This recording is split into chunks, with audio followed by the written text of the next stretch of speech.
Hello, everyone, and thank you for attending our next podcast.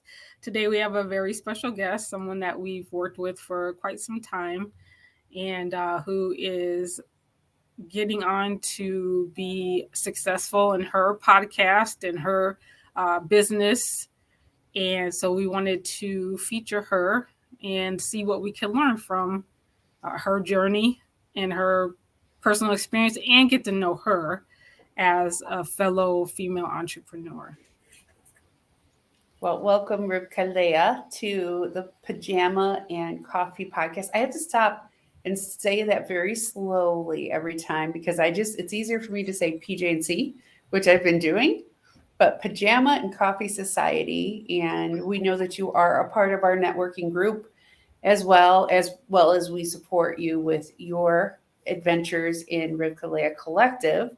But we wanted to have you on as one of our guests because we have a bit of experience under about the three of us when it comes to shaping an idea and kicking it off. But there's a lot of women in this group that might be newer or just have an idea. So the whole point of what we're doing with this is being able to give them kind of like that 20-foot view of this could be your path, or the bad days don't have to look that bad because we've been there, those kind of things. So welcome. Thank you for joining us. Thank you. Hi, everybody. Rivkaleah here. See, she's so used to that by now. It just comes out naturally now.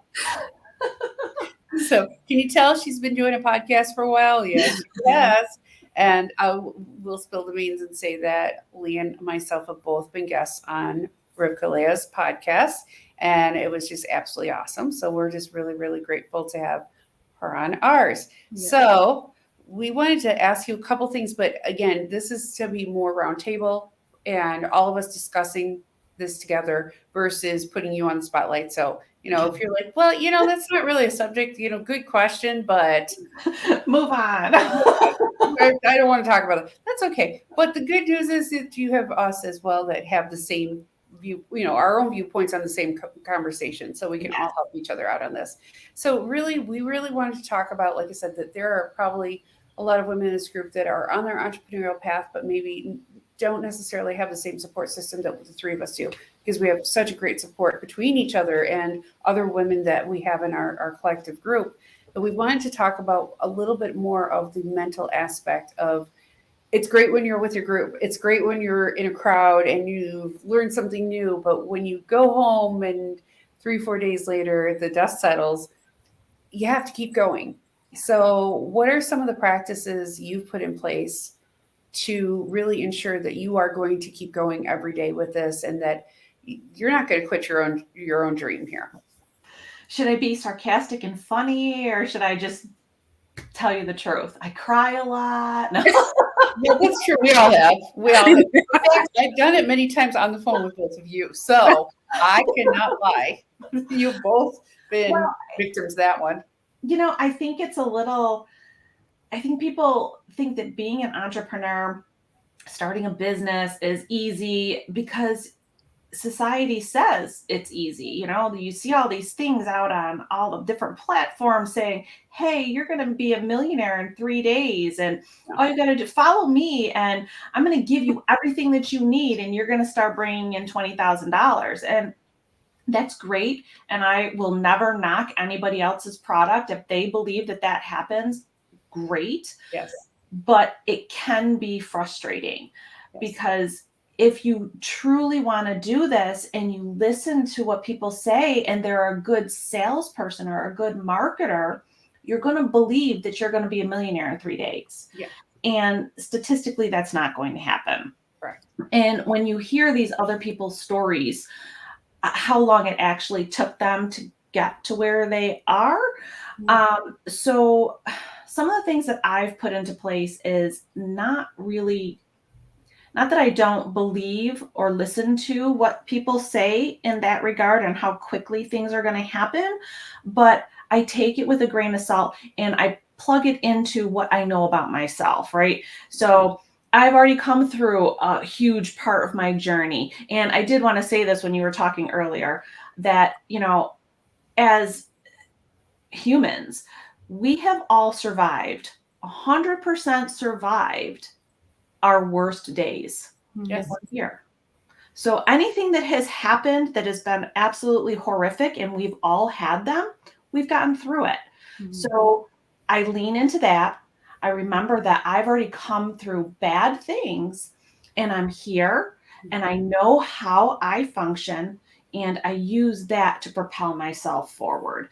And, and it's, again, not to say that I don't listen to other people or look at other products or try to get things, but I take the tips out of them that I can use, that I know will work with me, my personality, my work style, and I use that to move forward. I think too, another aspect of it that I actually just had this conversation this week with somebody that they are starting out a new company, and luckily, I'm so grateful, came to me a good year to 2 years before they want to actually launch their book. So thankfully, yippee yay, thank you for giving me the reins the right amount of time. But the conversation I had to have with this author was, because it was kind of one of those, I hate to say masculine conversations, but I felt like it was at the time, about, well, how much is it that I can expect to make in 1 year investment? And I would not give him an answer. And I have a real reason. I finally had to say, this isn't real estate. Yeah. If you are starting a passion project, if you're starting a company that's going to be non-for-profit, that's going to benefit, for example, cancer patients, you are leaning into the passion part of the project first. Right. The income will come, but when we do things that are not product-based, sell a doohickey on TikTok, whatever it may be, mm-hmm.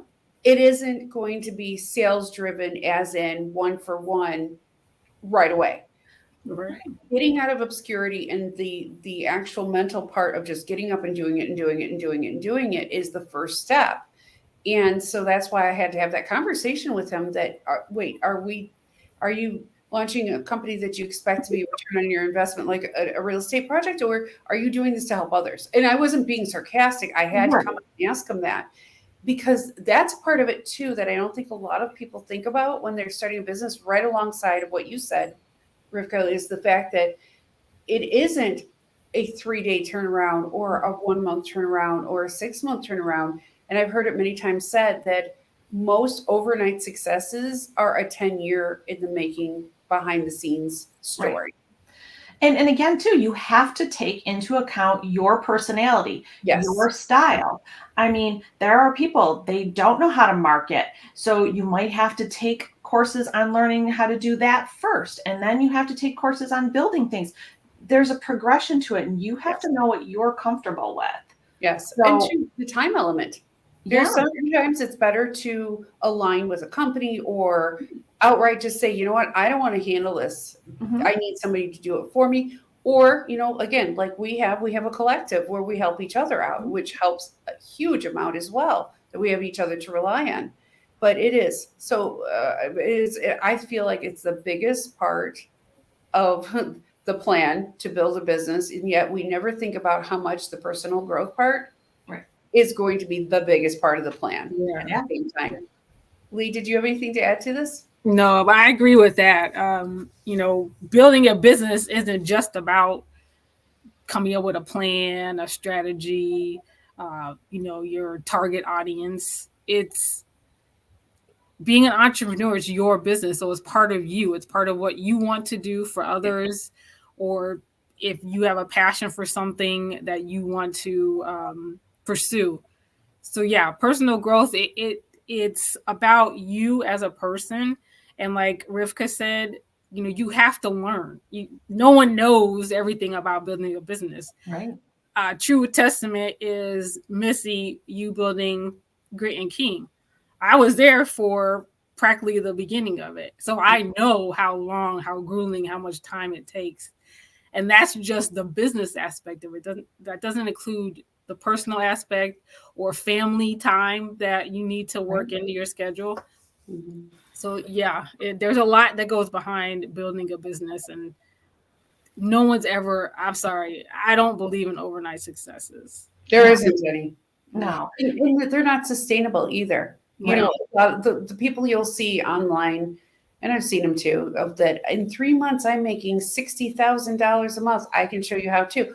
Great, good for you. I have absolutely nothing but mad respect. I want to see what they're doing in a year or 2 or 3 because I much rather work with companies or be a company that's taken a little longer, has a solid foundation. And it's sustainable. Exactly. And the mental battle, like it's never going to go away. Right. I'm at the 20-year mark of being an entrepreneur, and I still haven't quite gotten rid of all of the bad days and the. Well, and like you said too, you know, and I said it, you know, we've all come through our journeys, or we're still on our journeys, because I don't believe anybody is ever 100% healed, No. or 100% finished with your journey. You're Right. always going to find something else that you can do to help yourself. And especially being an entrepreneur, you need to learn to give yourself grace. And as the two of you know, I went through something very personal a few months ago. There was a health issue, and I wanted to throw it all away. I wanted to just be done with it because I had a lot going on. There was health, there was work, there was the business, there was family, there's everything. All the little teeny tiny everyday things, you need to give yourself the grace for that. Yes. And understand that little things are going to come up.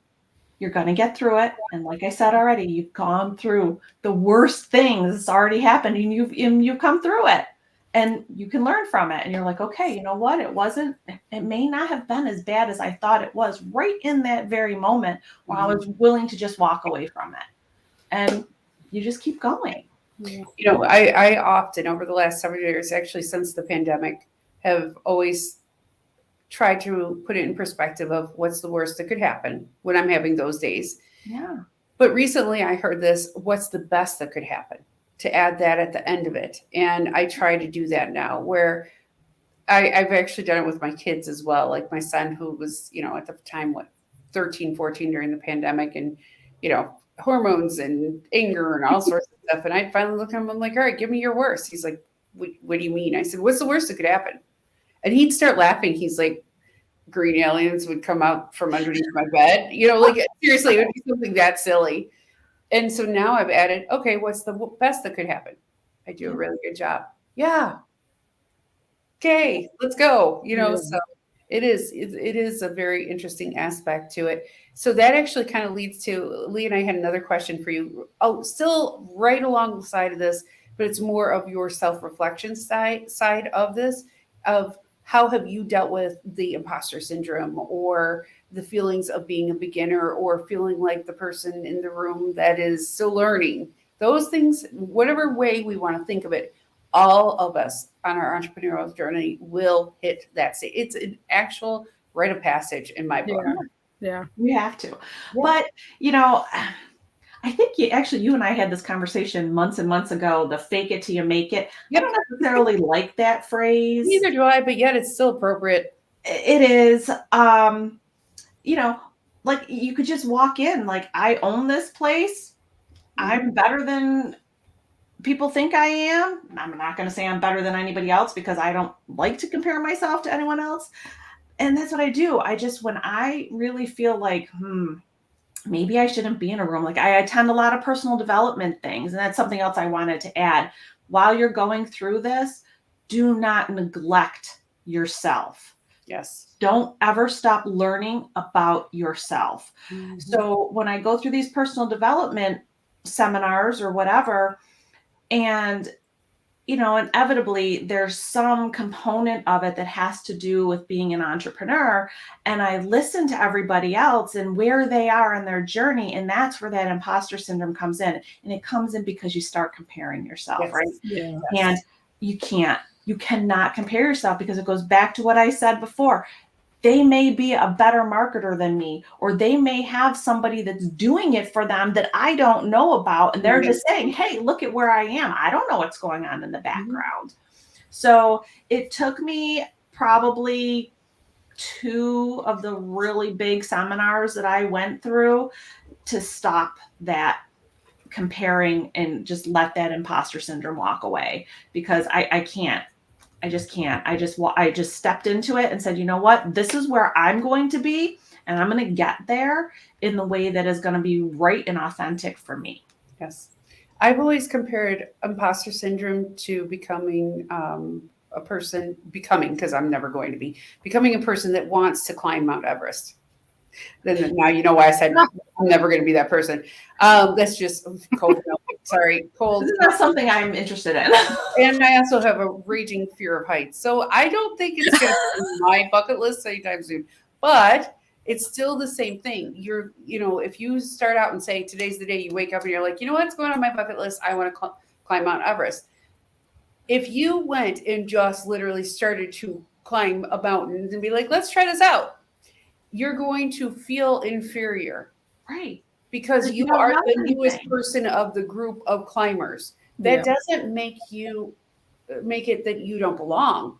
You just need to figure out the right shoes, go through training, probably go through a lot of gym workouts and a lot of other side things that you wouldn't see this person doing to be ready to accomplish the big goal.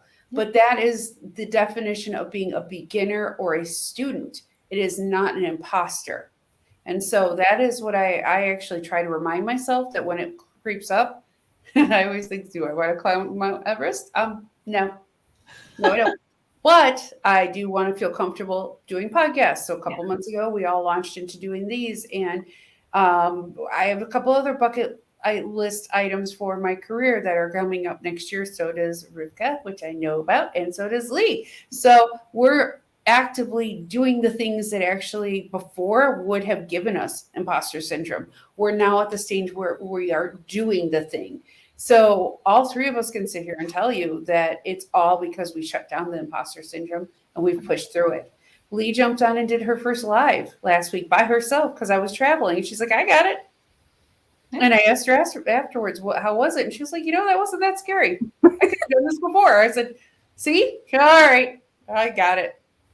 And we were very proud of her. But that's the whole point, is what you think is scary and in Mount Everest today will not be with time, practice, and training, whatever that may look like.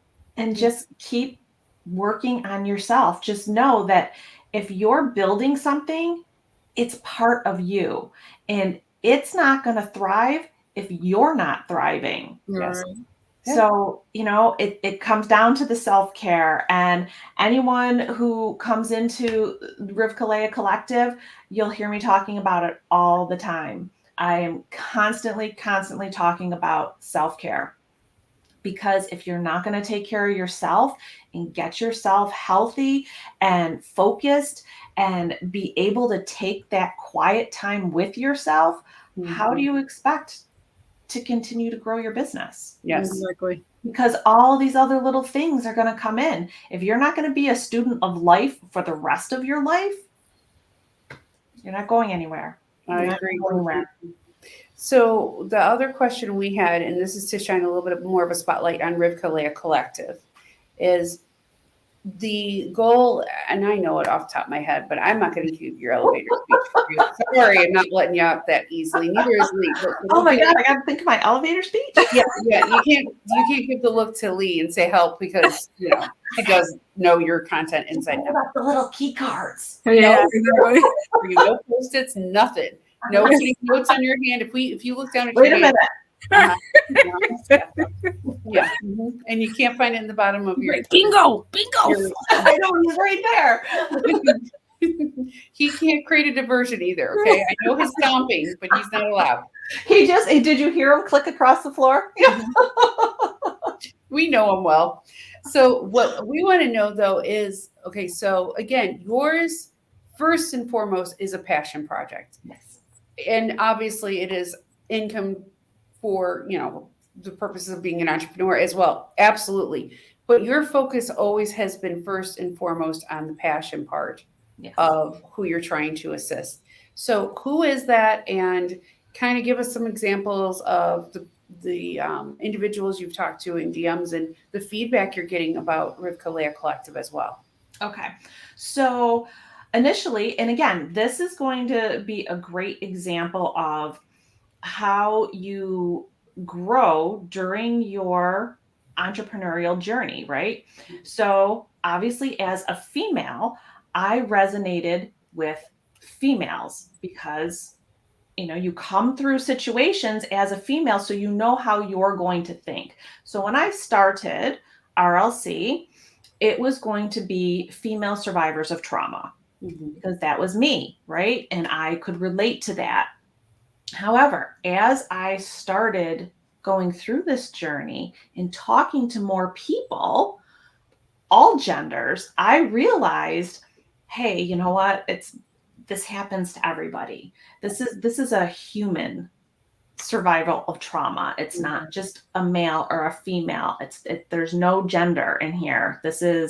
So now RLC is dedicated to helping all survivors of trauma. And that was part of what I needed to learn for myself coming through this journey. Yes. So with that, I host my lives every Friday night, except when there's holidays. So I didn't have one the other day. That's okay. You get a day off too. I get a day off too every once in a while. And I have the podcast, and I bring people on that have either share their story of what they've come through. And ironically, a lot of the people that I have found who have come through some sort of traumatic experience tend to want to be an entrepreneur. And I have found that because, like I said, you have already come through 100% of your worst days. So you have that resilience in yourself that you need to be an entrepreneur so that you know that, hey, there might be a bad day. And instead of throwing it all away, I know I've gone through other bad things that I can push myself through it. I have that resilience. I know how to shift my mindset. I know how to do the self-care, and I can continue to move forward. So that's what I have found. A lot of people that have come through something are also entrepreneurs. So on my podcast, we'll talk to people we'll talk about their being a survivor, what their trauma was, how they were able to get themselves through it. And if they are someone that is also an entrepreneur, they show how it has propelled them into being an entrepreneur and why they're an entrepreneur and what they are focusing on. And a lot of these people, I have found their entrepreneurial journey is connected to what their trauma was, because that's what was maybe a coping mechanism for them, or that's what helped them get through whatever they were going through. And now they're turning it into their passion project to help others so that they don't have to be in the situation that the first person was in, right? You never want to see somebody go through what you're going through if you can help them in some way. And I get a lot of, although in the collective, it is a very vibrant group and people participate, I get a lot of private messages because trauma is a difficult subject and it's a very vulnerable subject. So people still don't want to necessarily put their really intimate details out there asking questions. So I do get a lot of private questions with how could you give me some ways to maybe cope with this, or some examples or other ways to deal with something. And so I talk to them because in the collective, I do coaching. So I'll talk to them and then I'll ask them, without giving any of their personal information, if they would be okay with my discussing that topic so that becomes alive, because other people, if they're having that question, other people are having that question too. Absolutely. So I use that as my jumping off point to kind of propel this forward to help others. And, like I said, I do the coaching. There's a course out there. There's an ebook out there. Everything is out there. So you can find that. You can DM me. Happy to tell people more about it. And actually, I have something you guys don't know about. Okay, hit us. All right. Gotta tell us now. So I actually was helping a friend all weekend. But before I went to go help her, my son and I went to a small female-owned business locally where I am. And this business hosts other small entrepreneurs. 99% of them are other female-owned entrepreneurial things. Perfect. But there are men that have been in there. And they have an amazing space that I've talked to them, and we're going to collaborate and host a live event. Awesome. Perfect. Local people from where I am to come in as a meet and greet, maybe a little dinner or some hors d'oeuvres, so that we can talk. But you guys didn't know that because it just happened yesterday morning. Well, congratulations. That's awesome. Congratulations. Even 6 months ago, or now, gosh, longer, almost a year ago, when this all came together for you, you would have told me, I want to do this, but now the conversation is, we are doing this. We are doing it. And there is a huge lesson in that. And I think that's something that we can leave with others that are going to watch the podcast of. There's a big difference, because over time, the I want to's become I am doing. Yes. So that, I think, is a huge, huge thing. So I have one last question for you to sum up in about 2 minutes, which I know is very unfair because it's like the biggest question, and I'm like, go. No pressure, but you got this. So I want to know, in this, because again, we've really kind of kicked off a year ago with Rivkaleah Collective. What is it that you could pinpoint and say, this is the one thing I'm the most proud of in my entrepreneurial journey so far to date? Oh, just in my entrepreneur. Oh, yeah, I know. I'm sorry. One thing. My God. How about this? You do one thing, and the next time you come back and have you on again, you can be like, I've got 5 more to talk about. Right. I don't want to sound self-centered or, it's all about me, but I think this really brings it home with how we started this. I think that finding myself. Yes. And knowing who I am, and like I said, knowing my style of doing things, that has been my biggest success, stepping into it. Because like you said, I used to say, I want to. And I learned who I was. And yeah, I want to do it. And guess what? I am doing it. Yes. So I want to say that is probably my oh my goodness, I can't even say the word, biggest success is actually doing what I had said I had wanted to do for so long. I agree. And honestly, the amount of layers that I've seen uncovered for you and your happiness, even in the year and a half that I've known you, is just incredible. Just absolutely incredible. And Lee, we're not excluding you. I've seen the same journey in a different way for you. And I stood outside last winter, outside my house, and I told Lee all of this was going to happen. And she's brought it up a couple times. She's like, dang it, you told me this was going to happen, and it's happening. I'm like, I know. And it's gotten to the point, Rivka, I don't know if I've told you this, but Lee actually called me one day, and she's like, dang it, I hate when you tell me things. I'm like, why? She's like, they happen. Come true every single stinking time. And I'm really kind of tired of this. Wait a minute. Oh, you know what? My crystal ball is downstairs. Oh, okay. I don't have one of those. It's super spidey sense. And I'll stop and I'll say it to her. I'm like, this is going to happen. She's like, dang it. All right, fine. Like every time she's like, fine. But she had to let me know that it's not fair. But that's the whole point, is you do, as an entrepreneur, you get to hone your skills, but also there's something to be said that you trust yourself more. Yes.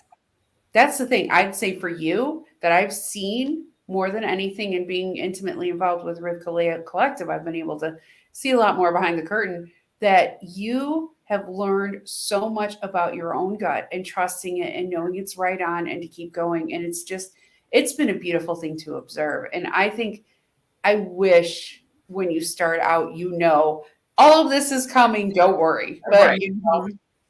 Or else we wouldn't be sitting here having this conversation. You're right. What I also kind of want to say is, as an entrepreneur, and you hear people, the solopreneur, it's only you and you have to do everything. And yes, that's true. You know it, Lee knows it, I know it. It's our business, so we're doing everything. But at the same time, we're not, because we find our tribe, right? We find the people that we know that we can work with, that are going to have our back, that when we have those days where we want to throw in the towel, we can call them and we can cry and we can carry on. And they're going to be like, okay, get it out. And tomorrow you're getting right back up there and you're going to do it. I'm not letting you walk away. You can't do it because you're going to regret it if you do. Yeah. So, I want to kind of leave people with that and know that even though you may go into this thinking you're a solopreneur, all by yourself, you're really not. If you can find somebody, even if they're not helping you physically with your company, find a support group or a community, a collective that you can come into and just bounce ideas off of. Then you're not really alone. Well, it's also the accountability part of when you're having the bad days, you have somebody to call that will not judge you and pick you back up, sometimes smack you a bit and be like, nope, because not speaking from experience in this group. No, not at all. No, I didn't get any tough love. Yes, absolutely. But that's the whole point. And we all need it at times. We sometimes all need the, no, you're not quitting. No, you're not. Just shut down today and you're going to start again tomorrow. Or you know what? Walk away today. Walk away. Get away from your computer. Get away from electronics and go away tonight. Have a mental vacation. So we do that for each other. And I think that is, honestly, I wouldn't be where I'm at without both of you. So I'm very, very grateful. I wish we could double our days and the amount of time we can get stuff done every day. But that's a whole nother problem. But besides that, and we're doing all great. And again, this is a great example. The three of us being able to sit down and talk is a wonderful example of perseverance and why mastery of the middle game, all of that counts. All of it counts to keep going and get up every day. And, I always think of, there was the podcaster Eddie Piero, which I know all three of us have listened to. So do I. And he made the comment recently that you get up and you do it over and over and over again. And all of a sudden one day you peek over your shoulder and you see distance between where you are right now and where you began. Yep. And I think that is a great way to end this, to remind everybody that the first couple steps, the first couple days, months, even year it's going to be a lot of busy work, hard work, dedication. But then you look over your shoulder and you see distance between where you started and where you are right now. And we are all a testament to that. Yeah. Yes. Well, Lee, do you want to wrap it up and add anything to that? Besides a thank you to Rivka. Sorry. So sorry. I interrupt. Okay. Go ahead. First and foremost, yes. Thank you so much, Rivka, for coming on and sharing your little bit of your story with us, entrepreneurial and personal. And you gave us some really good seeds of wisdom, and hopefully that everyone takes away what we are trying to say from this. Being an entrepreneur is not easy. You have to push. You have to get out of your comfort zone, but you have to take care of yourself mentally, physically, emotionally. And it's a learning process, not just the business aspect of it, but also personal. We get to know each other, to know ourselves, and we're able to. One thing I thought about a couple of times when Rivka was talking was, I know personally anyway, sometimes I shock myself or surprise myself or kind of want to pat myself on the back for the things that I've gotten through. The struggles I've had, the depressing days, the doubt. And this is where we are now. We've all had that, and this is where we are now. Yes. And so we can do it. If we can do it, anybody can do it. So all you entrepreneurs, female ladies, please keep going. Don't give up.